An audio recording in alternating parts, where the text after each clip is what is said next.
Thank you guys for joining us. I'm really excited to chat with a handful of our graduates, so you guys can get a firsthand look at what we do at the college, and a little bit more specifically, our get their testimonies on our mission. Our mission at New St. Andrews College is to graduate leaders who shape culture living faithfully under the Lordship of Jesus Christ.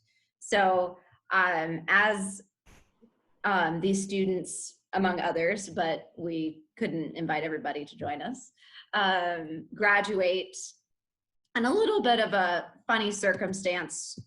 We had to make some adjustments because of COVID, but the plan is to graduate or to host graduation in August.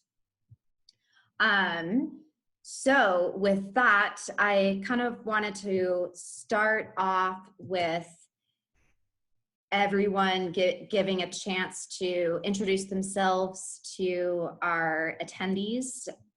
So I'll start off with a few quick questions.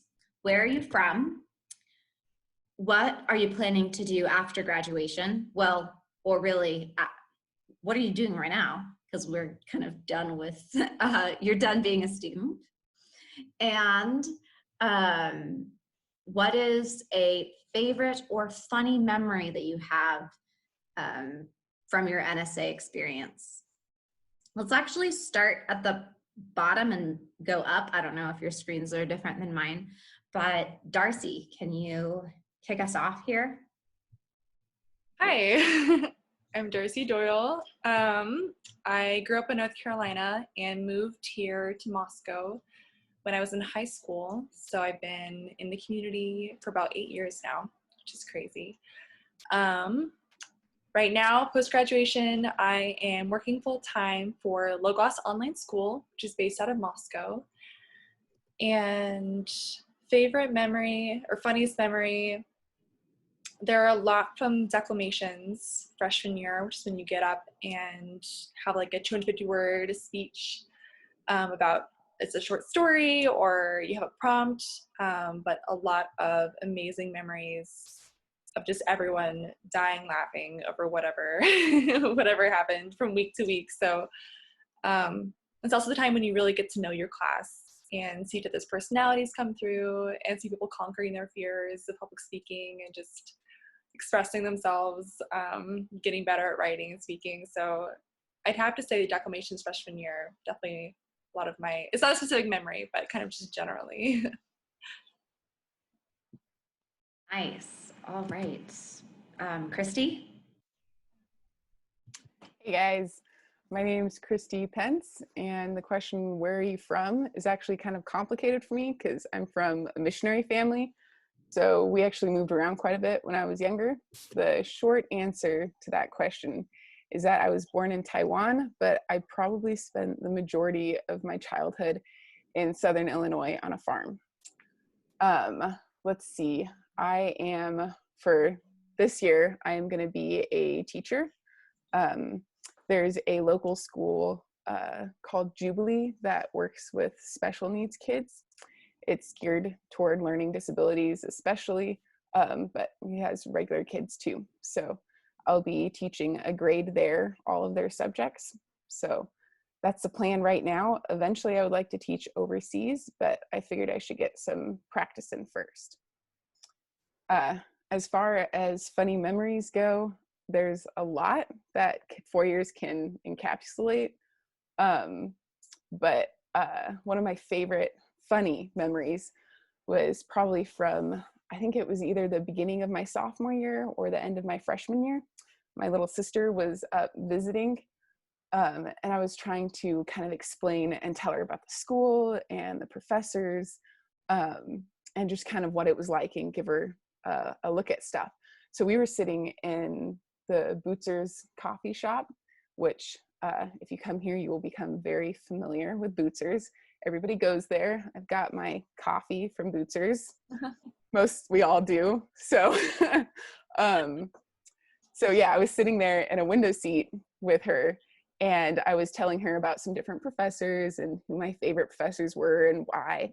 And I was telling her about Dr. Gordon Wilson, who actually ended up being my thesis advisor as a senior. He's like the science-y professor.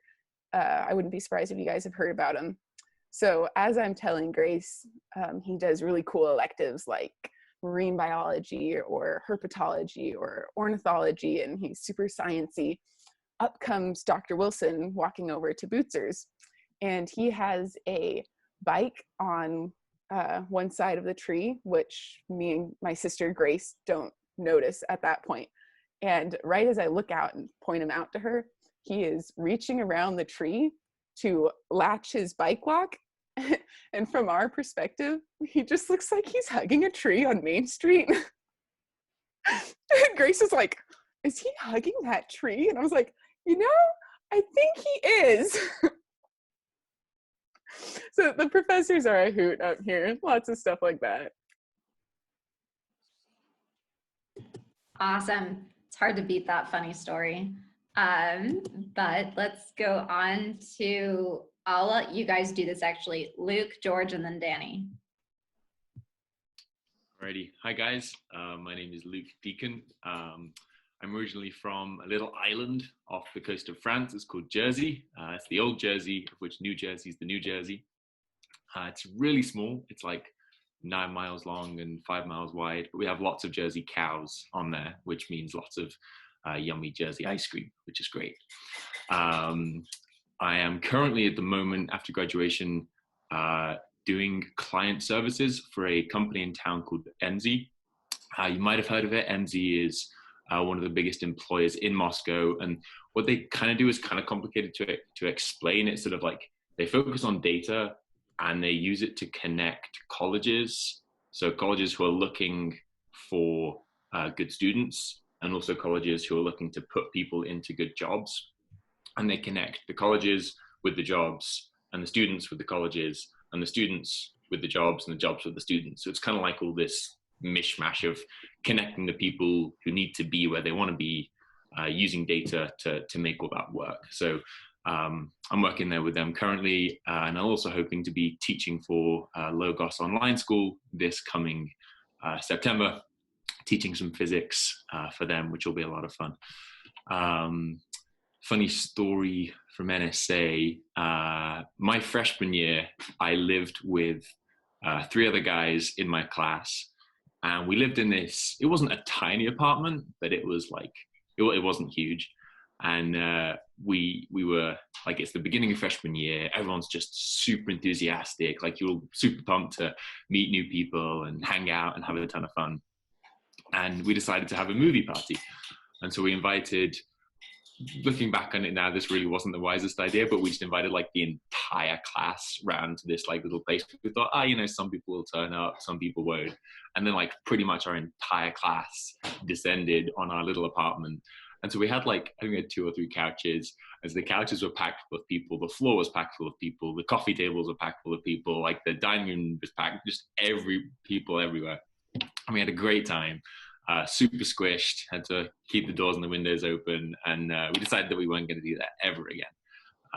But that was a really fun time. Nice. Definitely not social distancing during that event 4 years ago, but still. Awesome. George. Okay, hey. I mean, obviously it says on my window, but my name is George Landis, and I grew up in a really small town in Indiana, just surrounded by corn and chicken. So that was really fun, moving out here and actually seeing people for the first time. And then, then, oh man, I just blanked on whatever the second thing is supposed to be. Grace, help me out here. What are you doing post-grad? Oh, that's right. Okay, I was just thinking about this. Yeah, so I just got into a sales position at a startup here in Moscow, and I'm selling small devices that go into cars and basically run diagnostics remotely from cars. So that's what I'm doing after college, at least for the foreseeable future. and then we'll see what other doors open along the line. And then honestly, it's not really a funny memory, but my favorite memory from NSA is Dr. Wilson. He strikes again. He teaches a herpetology elective, basically studying amphibians and reptiles. And we do a 3-day field trip in a desert down in southern Idaho. And I remember we left, it's fourth term, but we left Idaho and it was about 35 degrees outside, and we got down to a desert in southern Idaho and it was 85. Spent 3 days out in the sun catching and identifying reptiles. There was a pond, or there was a creek nearby where we camped. We sort of caught a bunch of frogs and toads and identified them. And it was just really fun doing a hands-on kind of completely different method of school than sitting in a classroom and studying like I'd done for the previous 3 years. And then when we got back, we had finals the next week. So I'd missed 3 days of studying for that. So that was rough, but still completely worth it.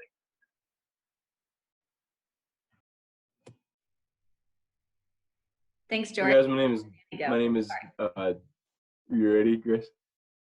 Okay. My name is Danny Bradley, and I'm in Georgia. Well, yeah, I was actually roommates with Luke Deacon, but then he moved. He ditched me for his wife. So what can you do? So no, yeah. So I'm going into real estate actually. So working on getting my real estate license right now. I'm taking an online class for that, and then hopefully should be licensed here in a few weeks, and just be doing real estate here at a local brokerage for the foreseeable future, and also teaching a Bible class at Logos School here. It's a New Testament survey class. I'd say my favorite memory, aside from making fun of Luke's Britishness, and like, for example, making him say the word burger in an American accent over and over again. We would do that all the time to him, and it was really, really fun. So aside from that, I would say, yeah, I'd have to echo Darcy's sentiment about declamations, and I'll give you a specific example. There's one declamation you have to do. It's a legendary one that you guys will have to do if you come, and it's really fun. Where you each have a script of a speech, and you have to try to out-speech the other person. So that includes volume, persuasiveness, just all-around rhetorical ability. You have to outspeak them. And you're on the stage at the same time, right? Yeah. So you're on the stage with your competitor at the same time, and then you have to deliver the speech, and then they vote at the end to see who won. The class votes. And my buddy Alec and I went against each other, and it was super crazy. I forgot what speech. I think it was like a Shakespeare speech, and we were like running all around the New Art Theater, and we were like getting up on the balcony and like doing these weird, like it was a really weird time. But so that's a fun thing you can look forward to. So that was probably my funniest memory.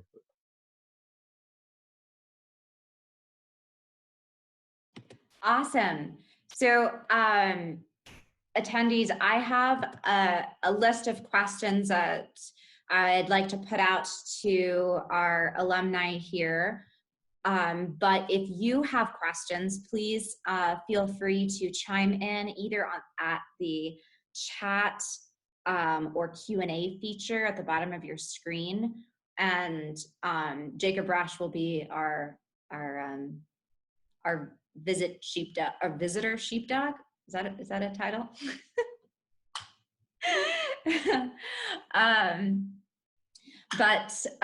Great. So something that we talk a lot about at NSA is that we want to give our students a experience that prepares them for life vocationally and outside of your vocation. We want to give our students the tools for Christian leadership. You guys don't all have to answer this question, but how has your experience at New St. Andrews prepared you for Christian leadership and fearless faithfulness?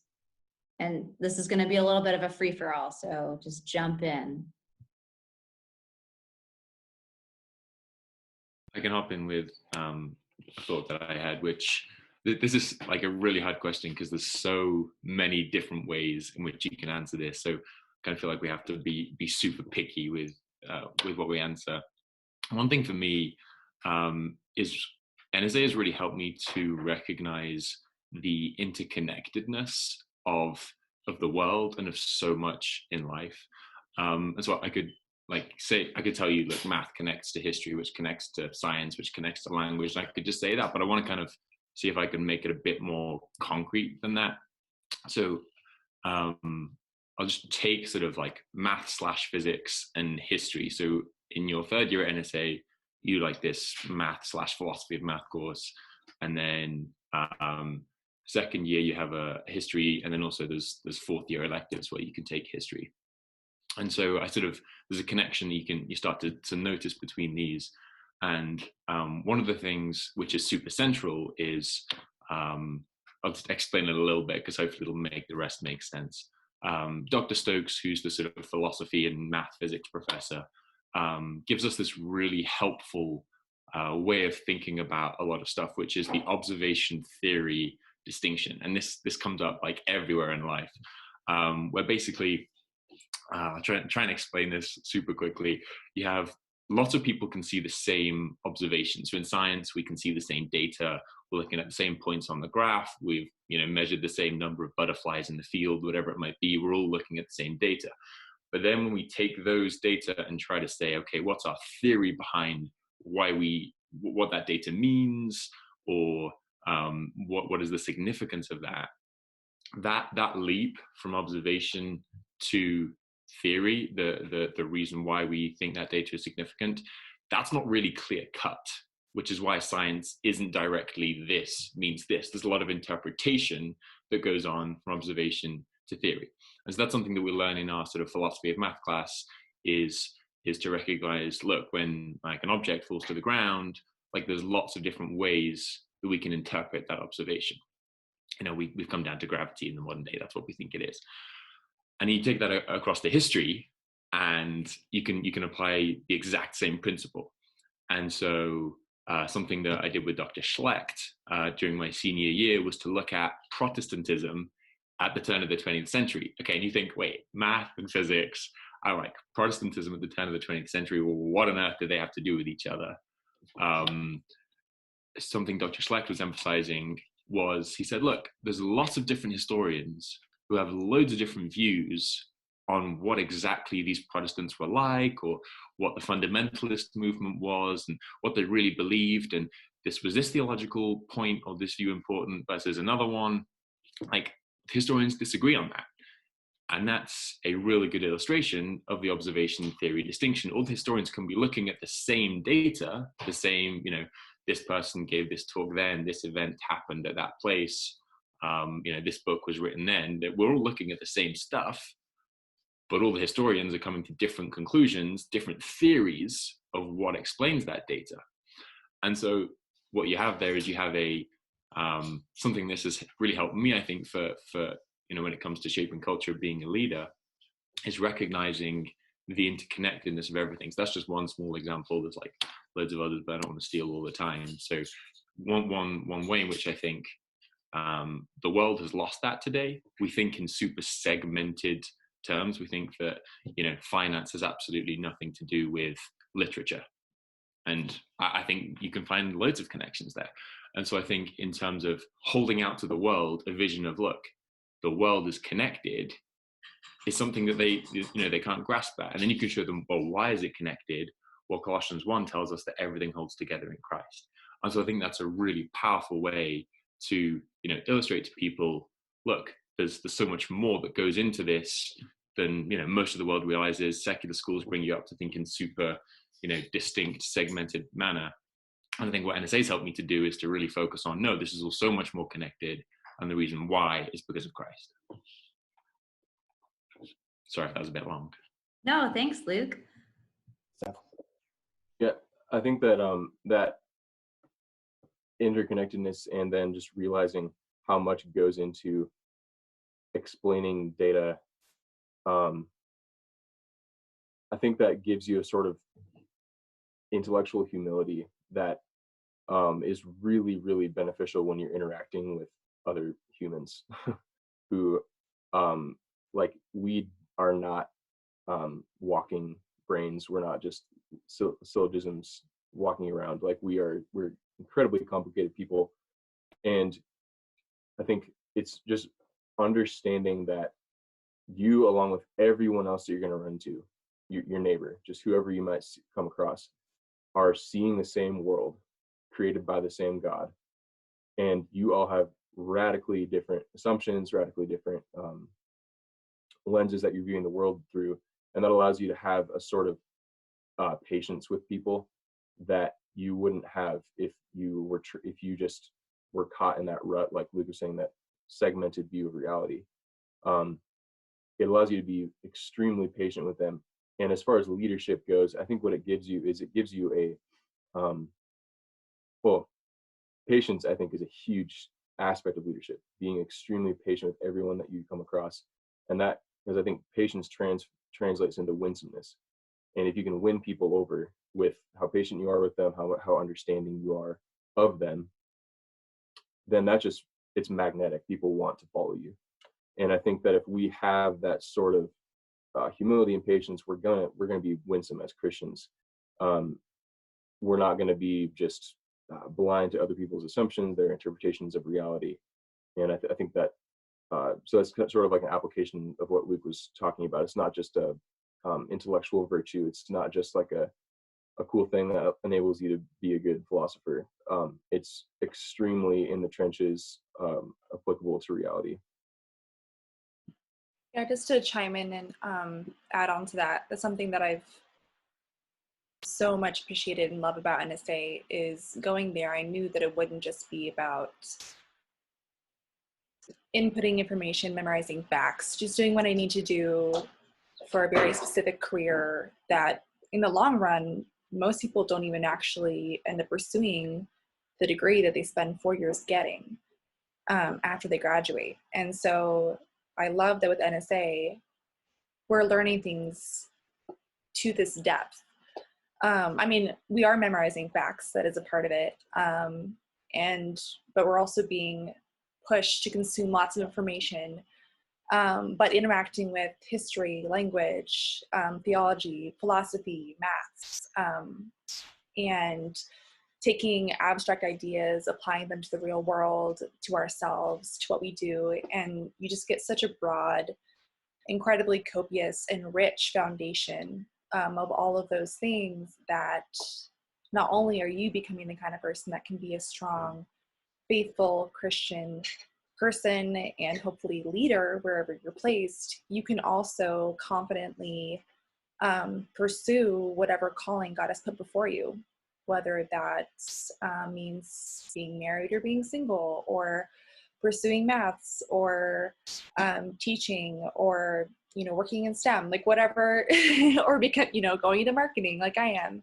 Really, whatever path you want to pursue, you have developed the discipline to be able to teach yourself things. And also when it comes to big life problems, like like tackling theological things in your own life, solving problems not just day-to-day at work, but in your own spiritual walk, you have this incredible depth of information and discipline, and you have this history of all these incredible people through these 4 years at NSA to help influence you and strengthen you. And it really gives you the confidence and just an incredible foundation for the rest of your life, not just job-wise, but spiritually, wherever life takes you. So I just have come to love and really appreciate that NSA doesn't make it all about one possible job path.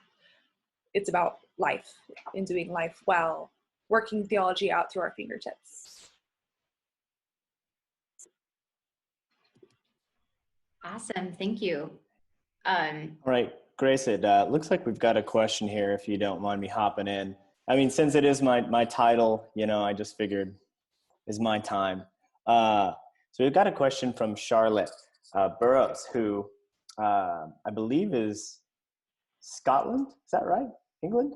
Anyway, but she asked this question, so maybe some of you could hop in on it. It says, was there anything you were especially apprehensive about before coming to NSA? And how did you actually find it once you got there? Yeah, so maybe talk about some fears or concerns that you had to wrestle with, and how did that match up to reality? Christy, looks like you want to chime in. Yeah, I'm ready. So one thing I was kind of apprehensive about, or just not really sure, was spending a whole 4 years in one place at one college, pursuing one degree.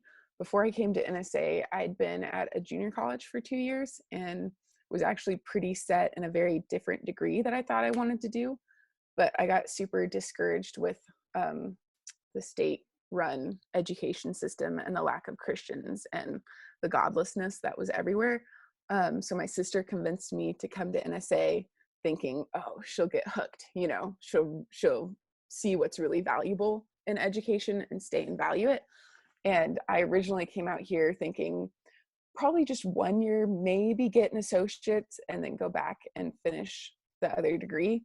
But once I got here, I saw how godly the professors were and how much they really, really cared about your education and you as a person and your walk with Christ. And I saw the community in Moscow and how it really comes together and feels like a family and really welcomes you, and all of those things. And my classmates, I have an awesome class. All of those things made me realize, yeah, what was I doing at the junior college? Like, I was there for the degree on paper. I was there for the paperwork for the job that I wanted to do later.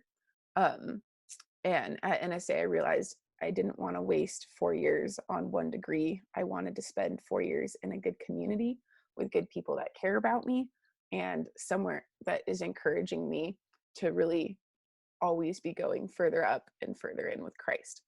So that's one thing I was worried about, and that's how it turned out. And obviously, I just graduated as a senior, so I was here the whole 4 years, and I don't regret any of it. That's Charlotte, great. do you have a particular thing that you're thinking about that made you ask that question? And that might be beneficial to just see where you're at with that, see if we can help.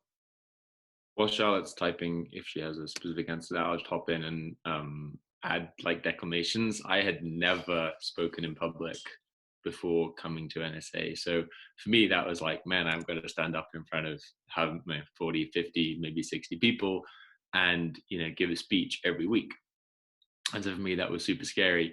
But something Darcy mentioned when she talked about like one of her favorite things about NSA is declamations is a time where your class really like rallies around you. And it's actually one of the times where you make some of the best memories. You get to know people really well, and you just have so much fun. Like, people are always cheering you on. Like, there's never a negative, atmosphere in the room at all. So in terms of, like, for me, I was scared to do that. And then as it turned out, it was actually one of the bits I enjoyed most of the week of freshman year, because it was just a great time to, laugh. And, learning to laugh at yourself is good. So when you make a mistake on the stage and you're silent for, 20, 30 seconds, and that is painful. And I did that on my rhetoric final. I can't remember which time it was, but I did it in my final, and was silent on stage, and you just want to break down and cry. It's okay. Like, life carries on and it's all good. So that was one thing for me. Yeah. So it looks like, Danny, thanks for clarifying that. And it actually ties in with a similar question we're getting from Elizabeth, which is asking about those of you who come from farther away. What was the adjustment like, right? So, you come from Jersey with land of milk and cows, and you come to Idaho, which there are cows, but it's different. So some of you who came across the way, I'm not just talking to Luke here, just so you know. There are other people too. But what was that adjustment like, even distance, and then maybe even other aspects of that adjustment?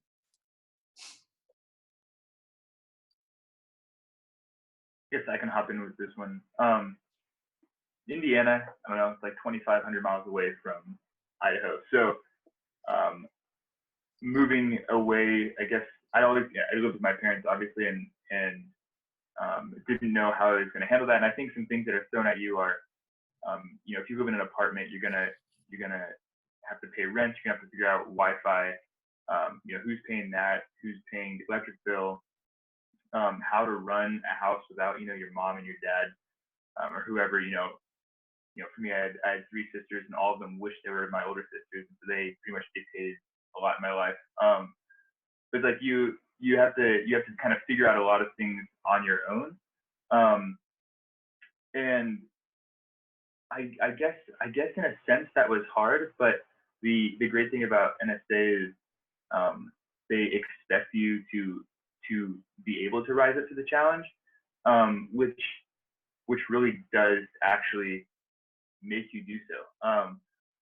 If your hand is held, you just kind of learn to expect, okay, the next thing is going to be handed to me. Someone's got my rent, or someone's covering the Wi-Fi, or someone's doing whatever. But being thrown into a new place, yeah, I guess for the first week or two especially, it's hard and a little overwhelming.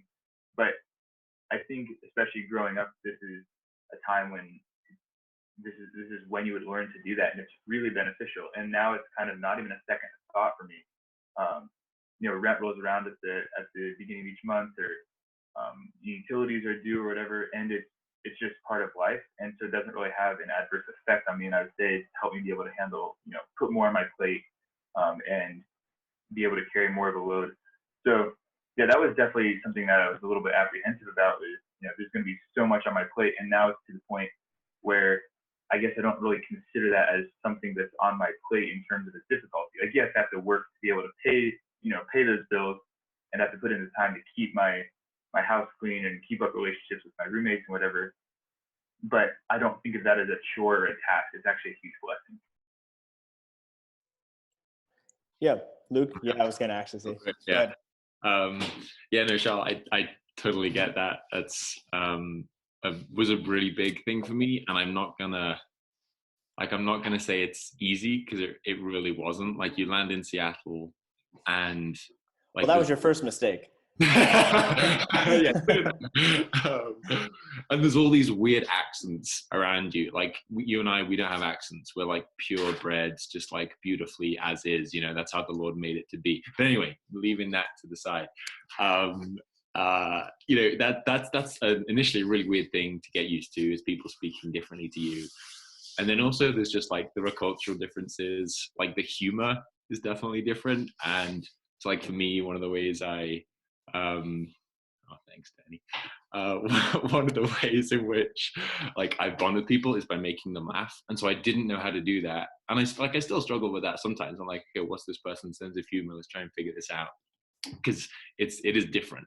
And so for me, that took, I'd say, at least probably a year to 2 years before I really started to feel like, okay, like I feel like I'm like more able to hang out at ease with these people. Like, initially it was difficult.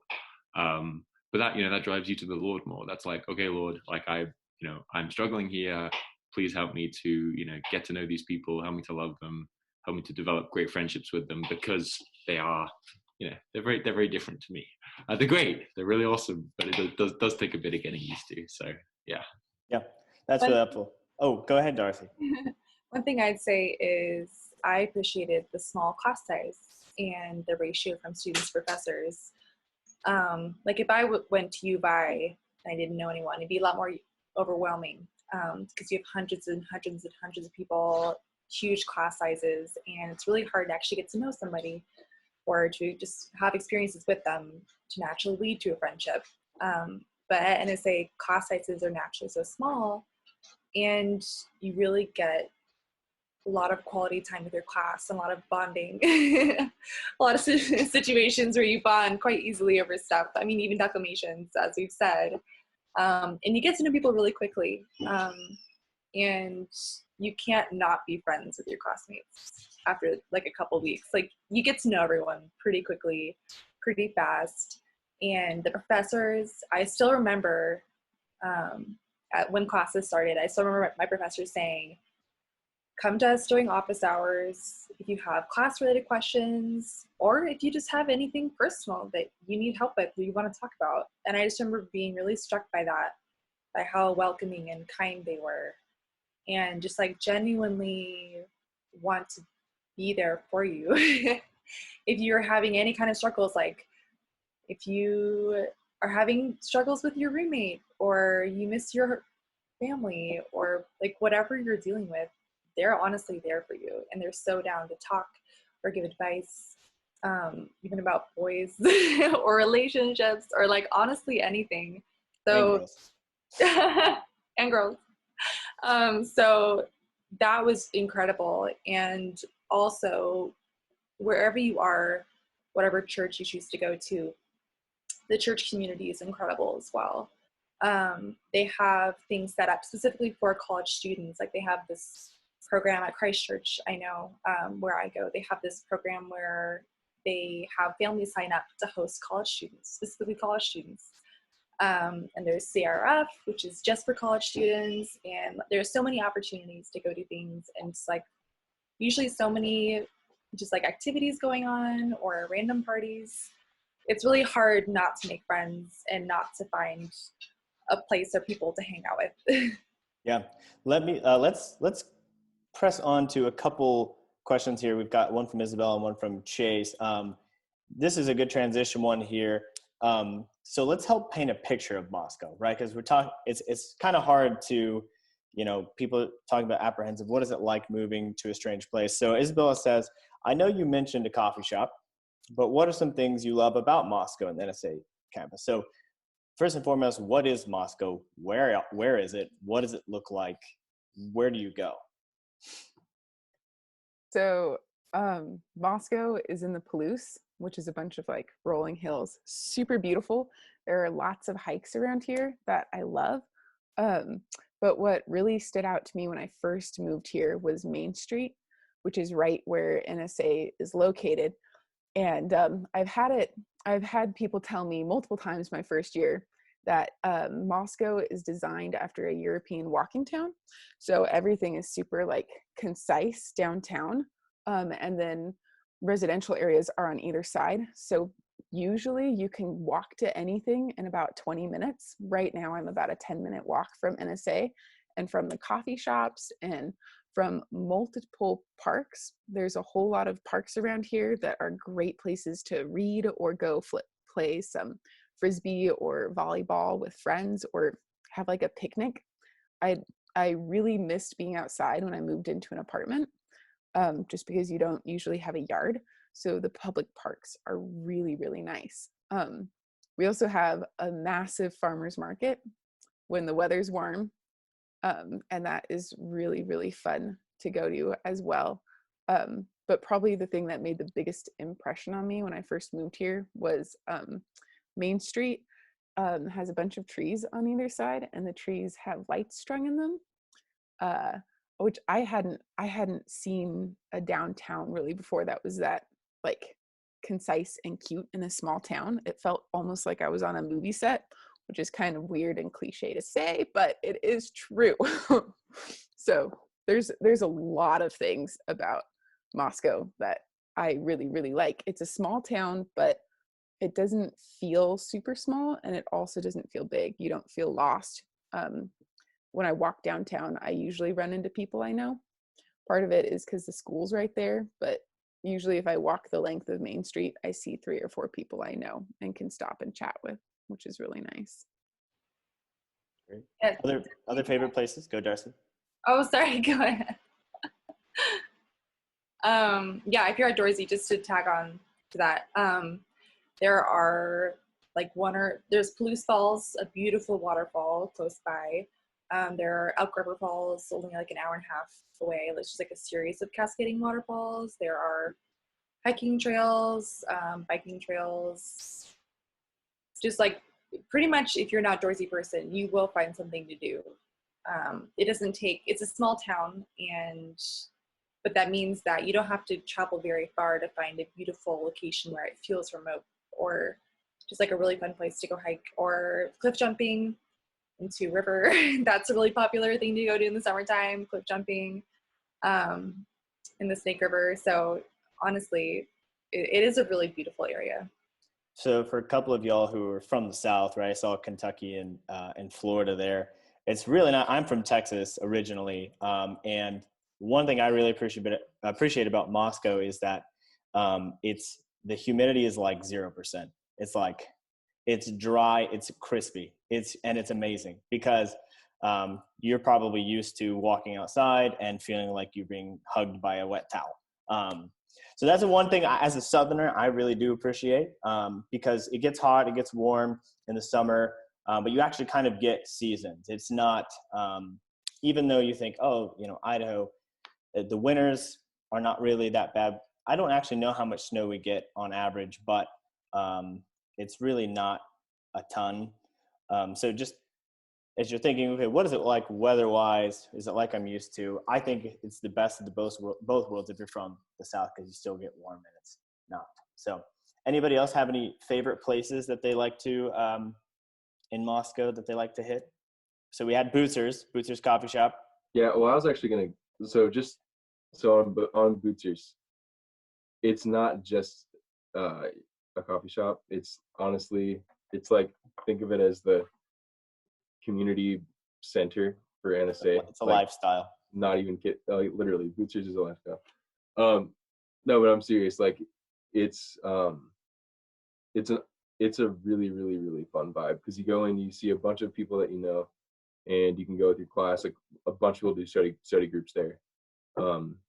And so I've found over the years, and I've lived here for a long time, I've found over the years that it's a great place if you want to try to, some people have a really hard time with this, but like if you want to go there and like buckle down and get work done, you can. It helps to have like huge headphones like these that, it's a social thing. People feel like they can't really come talk to you, but if you're wearing earbuds, they feel like they can. It's kind of weird. But so you can do that. Or if you just want to hang out, like on a music night, we have music there. You can do that as well. So it's really like, it's what you make it. And there's lots of, so it's not just your average coffee shop. There's also, if you are a fan of Mediterranean food, there's a couple of nice Euro places downtown. There's Mikey's, which is sort of a regular haunt for all of our college people because it's really cheap and it's really tasty. So am I saying it right? Euros? Gyros? Anyway. Yeah, great. So we do have another question. It's for somebody concerned with Danny's safety. It says, one question that's been burning in my head is this: is Danny being held hostage in an undisclosed location? I think earlier. More light helps maybe. Yeah, you look better now. Earlier I was worried too. But he says, more seriously, for those who have had to work at the same time, so working part-time while you're in school, what was your experience? And what advice would you have for those who need to work and study at the same time?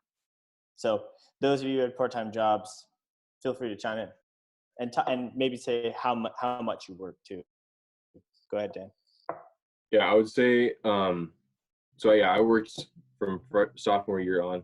And I would say like, just at the very beginning, just expect it to be really hard. It's a really hard adjustment if you're not used to it. Time management, you initially, you're probably going to be pretty bad at it. I mean, I don't know you super well, but I know you pretty well, Chase, but it's really hard adjustment. And honestly, it's like it's maybe even less of a time thing. It's more of just like a mental discipline thing. It's like just the psychological aspect of you have your studies, you have like a philosophy reading you have to do, and then you go crank out some work at, I don't know, a food service spot, or like if you're doing like remote sales or whatever it might be, you have to like switch mental gears a lot. And that's probably the hardest part about it. And that honestly just comes with time. Like I'm still working on that. And it's something that I think everybody's still working on. So unless, I don't know, maybe Luke, you have it figured out, you could share it with us, but I got he probably does. He's British. So. No, that's a great Yeah. question, Chase. I started working. I wanted to start off not working. So I think I did like the first semester of my freshman year not working, just to sort of try and figure out how much work school is going to be. So if you can Which do is that, I was gonna say that's a really good strategy. yeah, if you can just like try not to work, but I get that you might have to. If you do have to, or even, when you start work eventually, the budgeting time thing that Danny talked about is super important. So for me, it really helps me just to make a schedule. And I'm like, I try not to be a slave to my schedule in terms of, okay, I have to get this done. There's time if like someone wants to chat, to go out for a coffee or something like that. But watch that you don't like squander time in the little things, like, scrolling through Facebook or procrastinating, watching a TV show or something, like the little things that are really easy to lose time on, and be really diligent about making sure that you do use the time really wisely. And there's like different strategies in terms of, I have a class here and maybe I have like an hour free and then another class. So maybe I might, like, sometimes this works, sometimes this doesn't. Like if I've got a little bit of work left to do for that last class, I'll save it and say, okay, that hour, I'm just going to hit that really hard because I have to get it done in that hour. Otherwise, I'm going to fail the class or whatever. So, different ways that you can figure out, okay, this is going to make me super productive. But yeah, and as Danny said, it's something that we're all still learning. We're no one's perfect at that. Yeah, and I think it's easy to get when you have lots of deadlines for assignments. You also have deadlines for work. It's easy to get caught up in the deadlines, and it's really important to obviously have your mind on the deadlines. But I think one thing that really helped me was just planning a daily schedule, like Monday night plan for Tuesday night plan for Wednesday, and just take it one day at a time and just say, honestly, like go through it in prayer, go through your schedule in prayer, say, all right, God, like help me to win tomorrow, or when you're starting a day, help me to win today, help me to be really productive today. And it's really important to have the larger vision of why you're doing what you're doing. Keep reminding yourself of that, like weekly, like daily, if you can. Really helps for productivity. And then just say, all right, these are the things I need to do, make a checklist, block out every hour with something. And eventually you'll find yourself reaching deadlines. But if you just get so hung up on the deadlines, it can tend to psych you out. So I would say stay away from that. Just take it one day at a time. And I think that's going to be the key to it. Yeah. I want to emphasize what both of them said of, if you can, like, first month you're in school, don't work and just focus on school and see how that needs to work with your schedule, how you need to organize things to get done. Then after that, I definitely recommend working. I find that I'm a lot more productive at school and a lot more efficient with my time when I'm juggling more things in my schedule, like work. I would also recommend starting with lower hours and then amping them up as you figure out how much you can actually handle. So like freshman year, I think the second month I was here, I started with like just 3 hours a week, like house cleaning, something pretty basic. I could listen to an audiobook if I needed to, which also will save your life if you're working. Audiobooks, really, really helpful, especially double speed. You can get through a lot of stuff. So you can actually multitask work and school. I think, and then as you amp up your hours, eventually you hit a place where you realize, oh, I can't actually be working this much and still be productive with my school and be performing at my best. So I think at one point I hit 35 hours a week with school full time, which was way too much for me personally. I think a sweet spot is between like 15 and 20 hours a week. Eventually, maybe not freshman year, but it's kind of something to keep in mind, like, hey, let's figure out how much do I need to work, and now how much like work can I handle with my schedule? Where's that like sweet spot of being productive? And once you find that, you're like in the green. Yeah, Grace, I don't know if we had statistics for this, but I remember we, polling our students and just seeing how much they work. And most of our students at some point, whether it's in will have some kind of part-time job. And that's, they work a summer job, or they just want some cash on the side. Because college is just also a time you want to be getting resume experience, internships, that sort of thing. And so it can look wildly different, depending on who you are. And to Christy's point, we found that most of our students the sweet spot was about 20 hours. And the folks who did 20 hours actually had better grades than those who worked less, right? Because when you have, when you have responsibilities on your plate, you tend to actually crack down, figure out your schedule, and get it done. So, Dan? Yeah, and I don't know, maybe unless there's more, but one last thing on that would just be like, I really want to harp on the sort of like need for prayerfulness as you're going about your schedule. I think it's really easy for us to like dichotomize, like, okay, here's the spiritual things in our lives, and then when it comes to like our daily schedule, like, this is me and I have to figure this out. But I think like going through it extremely prayerfully, telling God exactly what goals you want to reach, and then presenting your requests, right, with Thanksgiving. So just like lifting those goals up to God and saying, like, Lord, help me reach these. And if any of these are like misplaced, if I'm prioritizing them too much, please convict me. If I'm not prioritizing this one enough, please convict me of that. Like, try to get really specific with God in prayer about your schedule. I think it's just so easy for us to like neglect prayerfulness and that sort of thing. And God cares so much about that because he wants us to be productive, right? Like, we're laborers in the vineyard for him. He wants us to be productive. And so I think getting really specific about it is so important.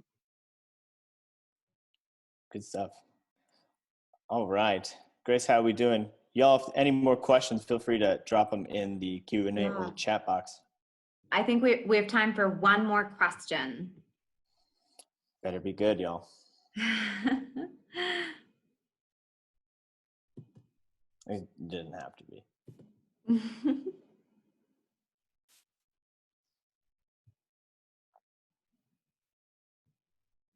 Just give it a couple more seconds. If not, I'll ask a question. Ooh. Come on, guys. Grace's questions are scary, so we need one.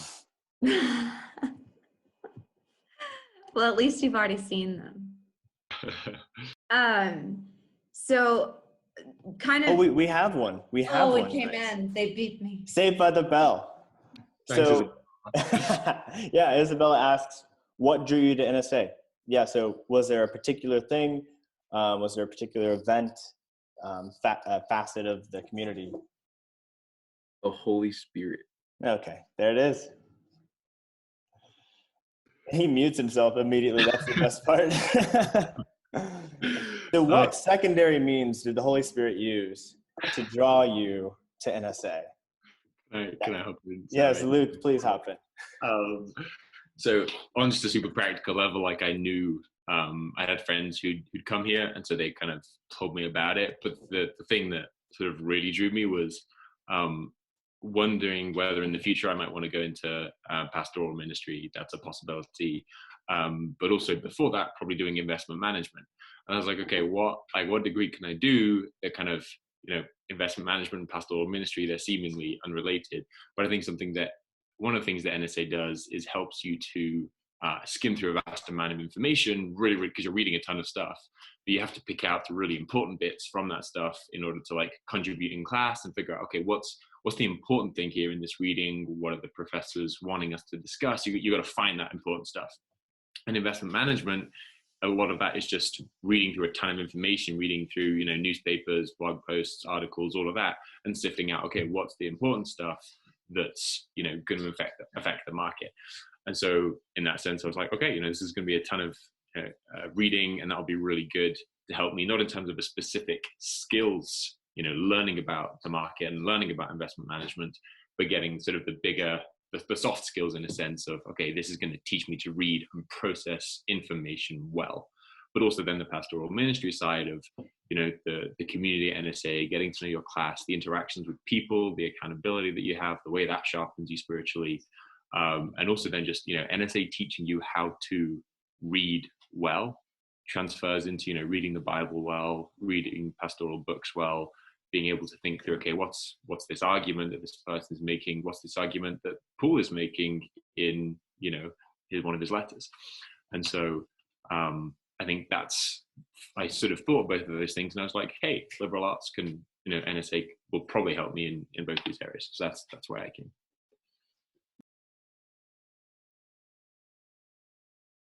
Okay, real quick here, and then you, Danny. I think what really drew me to NSA was the desire to have godly Christian instructors and classmates, and have a smaller school where I know whether I'm like quiet or outgoing, I can guarantee that I can interact with my professors and with my classmates, and that I'll really be learning and be encouraged in my faith.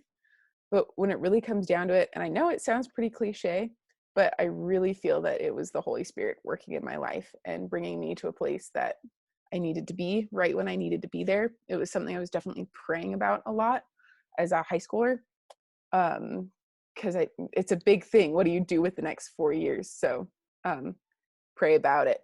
It's good advice. Dr. Merkel, the president here at NSA, used a really good image one time that I really liked. He said, what we give you at NSA is a Swiss Army knife education. We don't give you a screwdriver and teach you how to use a screwdriver, or give you a pair of scissors and teach you how to, here's how scissors work, and here's every kind of parchment paper that you can cut with it. Here's all the different cutting techniques, and man, you're really going to be good with that pair of scissors. No, they give you a screwdriver, and they go through each tool on there, and they give you, some guidance on how to use it. But I mean, you have a Swiss Army knife that can do a lot of different things, and what you're sort of forced to do is to figure out, okay, how do I apply this particular tool on this Swiss Army knife to, whatever situation. And then you have the professors almost as like consultants on that. They help you figure out how to apply each of these tools. And electives are sort of like specialized tools on that Swiss Army knife that you can, as you progress in your years at NSA, you can start to choose, okay, I really am interested in how to use the screwdriver on the Swiss Army knife, so I'm going to take some classes that are going to train me in that, because I really like the functionality of that. I think it's really cool. I think I could see myself having a career in screwdriver usage.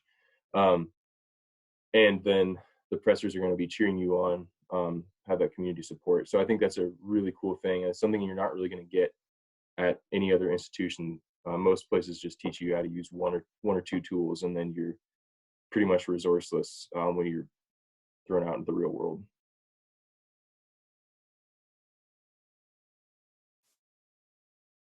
We have 1 more minute. Anyone else want to jump in on that, or should we wrap it up?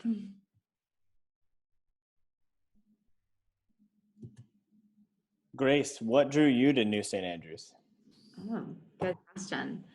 I wanted to be a teacher, and getting a great education myself seemed like that would be a great way to learn how to teach. So that's the way I came. But in God's providence, I found that my skill set and interests actually lie somewhere else. I actually don't want to teach. After I had taught for a while, it was great, loved the experience, but doing the marketing and sales and customer service at my other internships was far more enjoyable to me. And I'm just thankful that I got a degree that wasn't limiting, that I hadn't gone somewhere and studied education and then 3 years down the line found, wow, I just don't have that like awesome education spirit that some people have the education muse. I don't have that. So yeah, I came here for one reason, and I definitely left with a lot more than I had anticipated, and it was really different from what I thought. Yeah. Well, thanks for coming, visitors and graduates. Thanks so much for carving time out of your day. This was This was fun. Hope you guys have a great weekend. Thanks, Grace. Thanks, Yeah, Jake. thanks guys. This was a blast. Guys, Good to see you guys. God bless.